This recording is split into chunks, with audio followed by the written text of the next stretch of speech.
Welcome to my channel. आज हम लोग स्टडी करेंगे रासायनिक अभिक्रिया एवं समीकरण चैप्टर फर्स्ट, जो एनसीईआरटी के पैटर्न पर आधारित है। उसके क्वेश्चंस को हम लोग सॉल्व करेंगे। अभी तक इसमें जो इम्पोर्टेंस चीज़ है वो हम लोग स्टडी कर चुके हैं। अब आती है इसके क्वेश्चन को सॉल्व करने की बारी। तो चलिए बच्चों, अब हम लोग इसके क्वेश्चन को सॉल्व करते हैं। बहुत इम्पॉर्टेंट चैप्टर है, ठीक है। तो पहले आप लोग जानिए कि इसमें टोटल क्वेश्चंस कितने हैं। तो इसमें 20 क्वेश्चन हैं, जिसमें 20 के 20 बहुत ही इंपॉर्टेंट है, आपको स्टडी करनी है, ठीक है। तो चलिए इस चैप्टर को अच्छे से समझने के लिए हम लोग इसके क्वेश्चन को सॉल्व करते हैं। तो let's then start. First question क्या है, हम लोग देखने के लिए आप लोग एकदम तैयार हो जाइए कि हमारा फर्स्ट क्वेश्चन क्या है। तो जो अभ्यास है, इसमें फर्स्ट क्वेश्चन दिया गया है कि नीचे दी गई अभिक्रियाओं के संबंध में कौन सा कथन असत्य है। तो नीचे जो अभिक्रियाएं दी गई हैं उसमें कौन सा कथन असत्य है, ठीक है।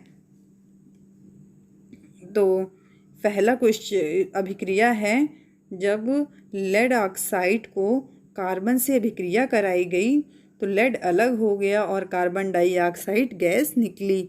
तो इसमें जो फर्स्ट ऑप्शन है वो है शीशा अपचारित हो रहा है।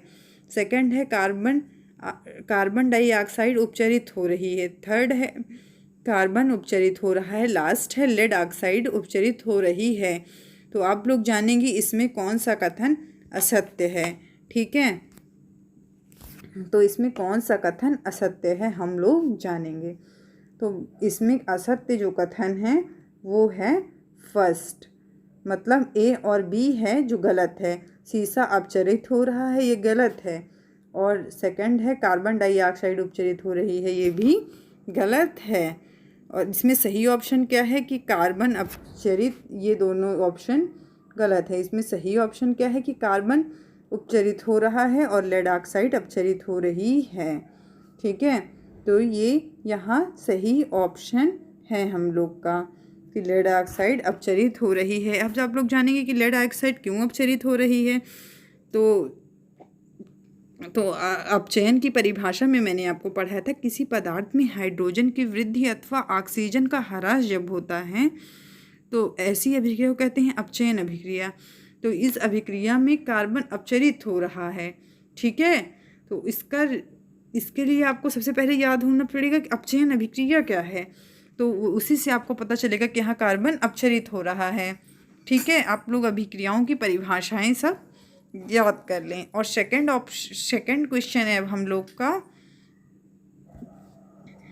सेकंड ऑप्शन अब हम लोग स्टडी करेंगे कि जब Fe2O3 को 2Al से अभिक्रिया कराई गई तो Al2O3 + 2Fe आयन का निर्माण हुआ। तो ऊपर दी गई अभिक्रियाओं में कौन सी अभिक्रिया है। तो जो ऊपर चार अभिक्रियाएं हम लोग के ऑप्शन में दी गई, संयोजन अभिक्रिया, द्विविस्थापन अभिक्रिया, वियोजन अभिक्रिया और विस्थापन अभिक्रिया। तो चारों अभिक्रिया तो आप लोग को पढ़ाया गया है। अब आप लोग याद किए हैं कि नहीं याद किए हैं वो आपके ऊपर डिपेंड करता है। मेरा काम है आप लोग को पढ़ाना। तो चलिए पहले मैं आपको बताती हूँ संयोजन अभिक्रिया क्या है। तो वह अभिक्रिया जिसमें दो या दो से अधिक अभिकारकों से एकल उत्पाद का निर्माण होता है, तो ऐसी अभिक्रिया को संयोजन अभिक्रिया कहते हैं। तो यहाँ देखिए, दो अभिकारक तो हैं मगर उत्पाद दो बन रहे हैं ना।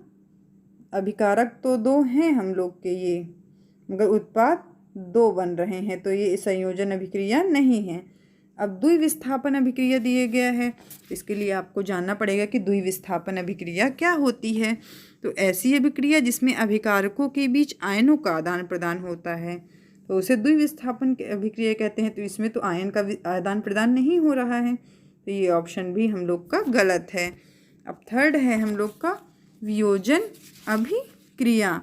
तो इसके लिए जानिए वियोजन अभिक्रिया क्या होता है।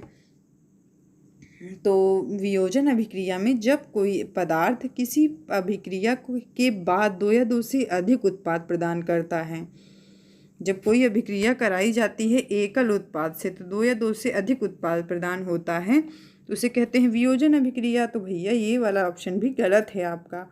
तो फैक्ट है, जब तीन ऑप्शन गलत हैं तो हमारा चौथा ही ऑप्शन सही होगा। मगर सही को जानने के लिए भी हमको उसको विस्तार पूर्वक समझना होगा कि ये विस्थापन अभिक्रिया क्यों है, ठीक है। तो चलिए जान लेते हैं कि ये अभिक्रिया विस्थापन अभिक्रिया क्यों है।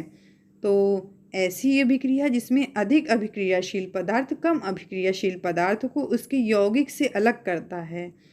ठीक है, जब अधिक अभिक्रियाशील पदार्थ कम अभिक्रियाशील पदार्थ को उसके यौगिक से अलग करता है तो उसे बोलते हैं विस्थापन अभिक्रिया।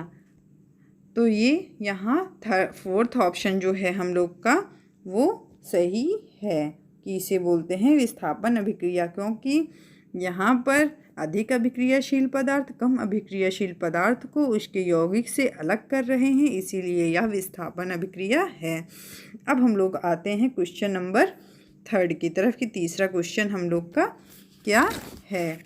तो लौह चूर्ण पर तनु हाइड्रोक्लोरिक अम्ल डालने से क्या होता है, सही उत्तर पर निशान लगाइए।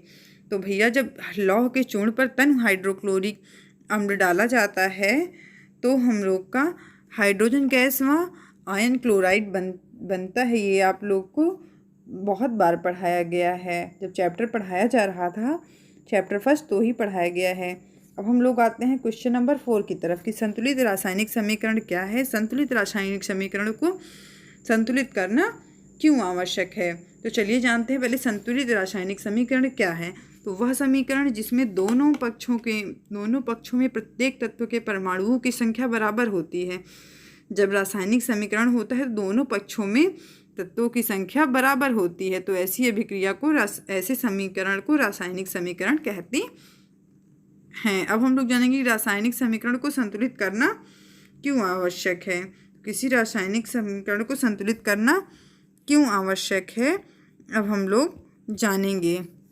तो पहले तो आप लोग अच्छे से पढ़ें। जब किसी रासायनिक समीकरण में भिन्न तत्वों के परमाणुओं की दाईं ओर की और बाईं ओर बराबर होते हैं, जब कोई रासायनिक समीकरण कराया जाता है तो उसके दाईं ओर के परमाणुओं की संख्या बाईं ओर की परमाणुओं की संख्या के बराबर होती हैं, तो ऐसे समीकरण को रासायनिक समीकरण कहते हैं। अर्थात अभिकारकों में तत्वों के कुल परमाणुओं की संख्या उत्पादों में तत्वों के कुल परमाणुओं की संख्या के बराबर होती हैं। तो रासायनिक समीकरण को संतुलित करना इसीलिए आवश्यक है क्योंकि यह किसी भी प्रकार की रासायनिक अभिक्रिया में द्रव्यमान का ना तो निर्माण होता है ना ही विनाश होता है। अर्थात उत्पादों का कुल द्रव्यमान अभिकारकों के कुल द्रव्यमान, अतः द्रव्यमान संरक्षण का नियम का पालन करता है। ठीक है, इसीलिए रासायनिक समीकरण को संतुलित करना आवश्यक है। अब हम लोग आते हैं क्वेश्चन नंबर 5 की तरफ। निम्नलिखित समीकरणों के रूप में उसे संतुलित कीजिए। जो दिया गया है समीकरण जिसको संतुलित कीजिए, तो इस ऐसे तो आपको संतुलित करके बताया नहीं जा सकता, इसलिए आपको नेक्स्ट वीडियो में जो समीकरण बस संतुलित करना ही बताया जाएगा। तो इसमें आपके 3 क्वेश्चन है, क्वेश्चन नंबर 5, 6 और 7 जिसमें और 8 संतुलित करना बताया गया है। नेक्स्ट वीडियो में आपको एक दिन क्वेश्चन नंबर 5 कैसे संतुलित होगा समीकरण ये बताया जाएगा, एक दिन आपको क्वेश्चन नंबर 6 समझाया जाएगा। थोड़ा ही पढ़िए मगर अच्छा पढ़िए, मन लगा के पढ़िए, कोई जल्दबाजी नहीं है। एक दिन आपको 6वां पढ़ाया जाएगा, एक दिन 7वां, एक दिन 8वां, ताकि जल्दबाजी में कुछ ना हो और अच्छे से आपको समझ में आए। अब हम लोग आ गए क्वेश्चन नंबर 9 की तरफ कि 9वां क्वेश्चन हम लोग का क्या है। तो चलिए स्टार्ट करते हैं। 9वां क्वेश्चन है ऊष्माक्षेपी एवं ऊष्मा अवशोषी अभिक्रिया का अर्थ क्या है। तो पहले है ऊष्माक्षेपी अभिक्रिया।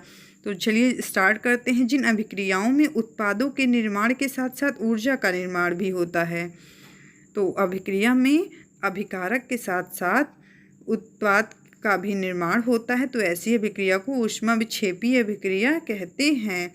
जैसे कि एक मॉलिक्यूल कार्बन का ले लीजिए, एक ऑक्सीजन का ले लीजिए, तो कार्बन डाइऑक्साइड का निर्माण होता है, ये एक ऊष्माक्षेपी अभिक्रिया है। अब हम लोग जानते हैं ऊष्मा अवशोषी अभिक्रिया कहते हैं। तो जिन अभिक्रियाओं में ऊष्मा का अवशोषण होता है उसे ऊष्मा अवशोषी अभिक्रिया कहते हैं। उदाहरण के लिए जैसे चूना पत्थर को देखो, जब अभिक्रिया कराई जाती है तो बुझा हुआ चूना प्राप्त होता है और एनर्जी निकलती है। ठीक है, तो ये ऊष्मा अवशोषी अभिक्रिया है। अब हम लोग 9वां क्वेश्चन भी कंप्लीट कर चुके हैं। अब हम लोग स्टार्ट आते हैं क्वेश्चन नंबर 10 की तरफ कि श्वसन को ऊष्माक्षेपी अभिक्रिया क्यों कहा जाता है।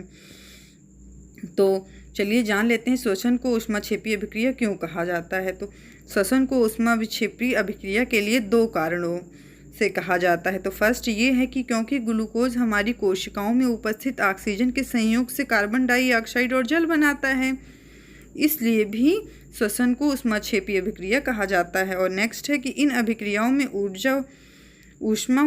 ऊर्जा के रूप में मुक्त होती है, तो इसीलिए भी श्वसन को ऊष्माक्षेपी अभिक्रिया कहा जाता है।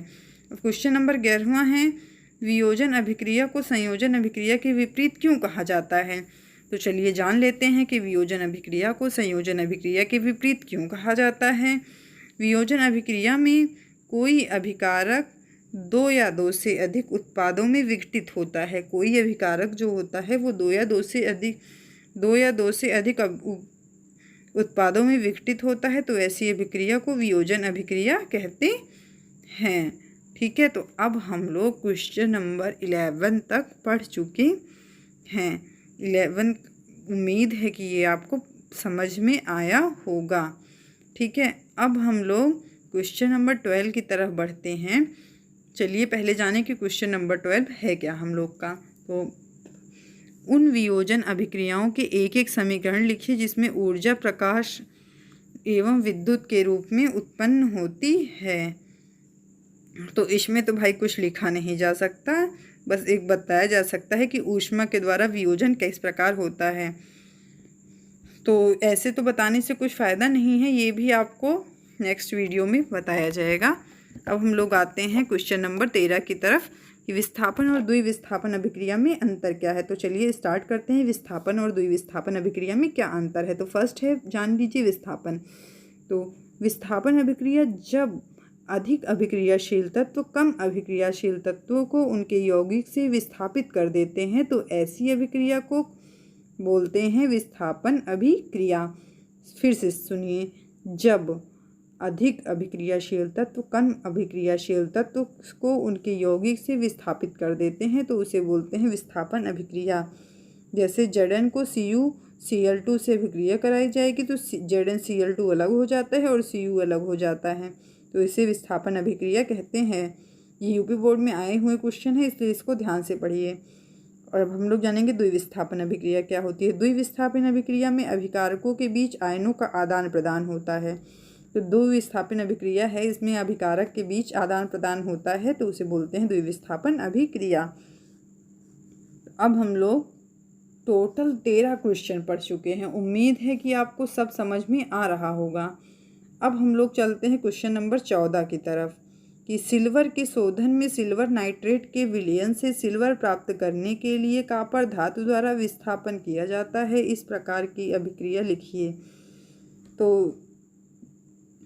इसमें पहले कॉपर Cu को जब इसमें Cu को जब 2AgNO3 से अभिक्रिया कराई जाएगी तो CuNO थ्राइस प्राप्त होगा और 2Ag मॉलिक्यूल्स प्राप्त होंगे। अब हम लोग आते हैं क्वेश्चन नंबर 15 की तरफ। अवक्षेपण अभिक्रिया क्या है, उदाहरण देके समझाइए। तो चलिए जान लेते हैं कि अवक्षेपण अभिक्रिया क्या है। तो ऐसी अभिक्रिया जिसमें अविलेय लवण बनता है जो विलेय से पृथक होता है। तो ऐसी अभिक्रिया जिसमें अविलेय लवण बनता है और ये विलयन से अधिक होता है, तो ऐसी अभिक्रिया को अवक्षेपण अभिक्रिया कहते हैं। जैसे कि एग्जाम्पल के लिए समझ लीजिए, सिल्वर नाइट्रेट को सोडियम क्लोराइड से जब अभिक्रिया कराई जाती है तो सिल्वर क्लोराइड और सोडियम नाइट्रेट बनता है।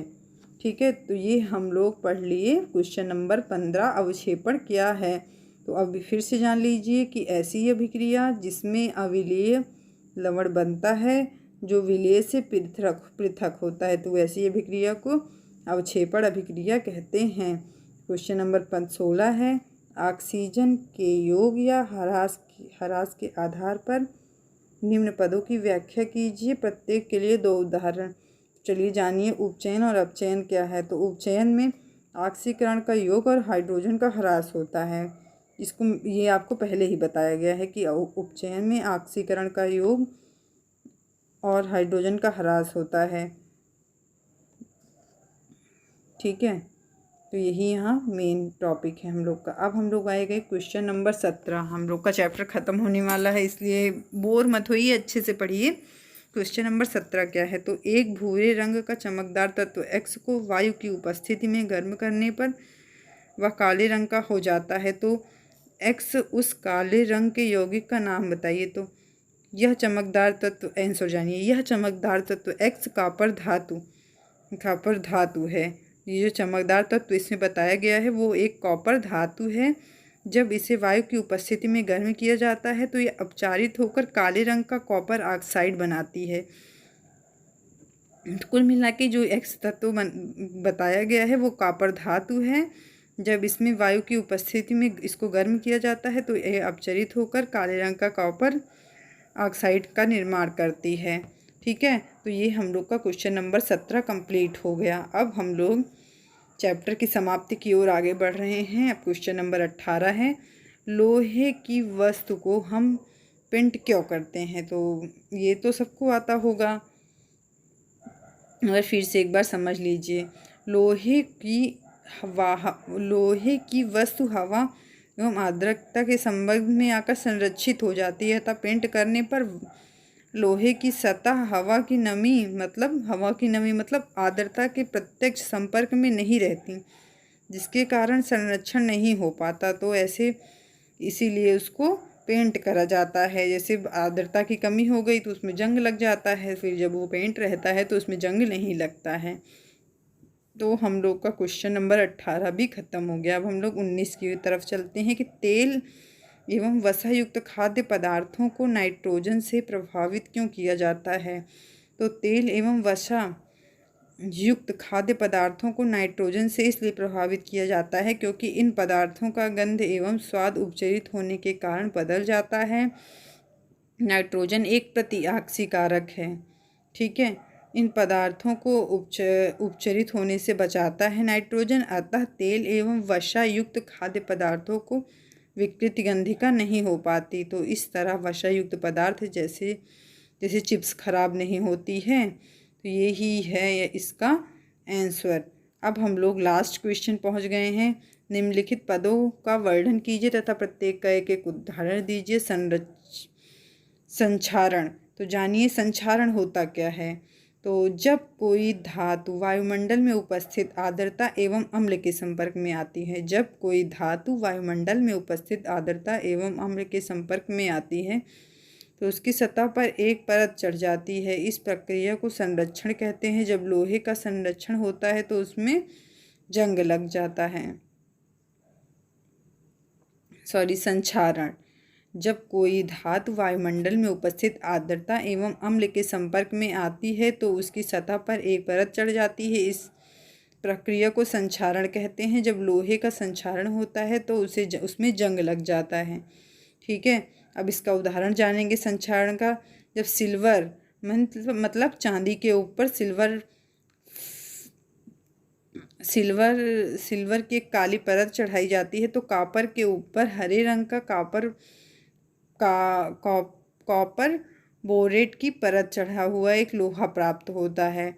ठीक है, जिसे F2 कहते हैं। तो यही परत का जो चढ़ना होता है वही इसका उदाहरण है। अब हम लोग जानेंगे विकृत गंधिका क्या है। विकृत गंधिका क्या है। तो तेल एवं वसायुक्त खाद्य पदार्थ अथवा ऑक्सीजन के संपर्क में आने पर उपचरित मतलब ऑक्सीकृत होकर विकृत गंध हो जाना, तो इस कारण को कहते हैं विकृत गंधिका। इसके उपाय हैं, इसको मतलब जैसे कि इसका आप एग्जाम्पल समझेंगे तभी विकृत गंधिका को समझ पाएंगे।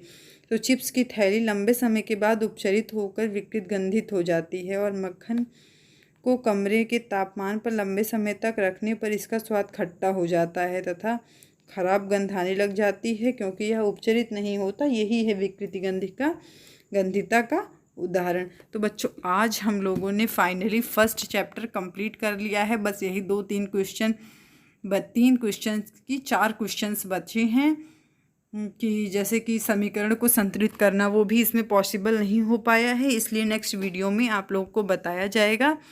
तो फाइनली हम लोग का चैप्टर्स ख़त्म हो गया है। तो आप लोग को एनी क्वेश्चंस हो रिकॉर्डिंग दिस वीडियो तो comment in comment box. Okay, तो चलिए आज हम लोग का फर्स्ट चैप्टर कंप्लीट हो गया है, जिसका नाम है रासायनिक अभिक्रिया एवं समीकरण। तो आप लोग को कोई भी डाउट हो तो आप लोग कमेंट करके ज़रूर बताएं।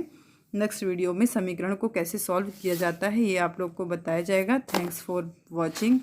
प्लीज़ एक लाइक तो ज़रूर कर दीजिए।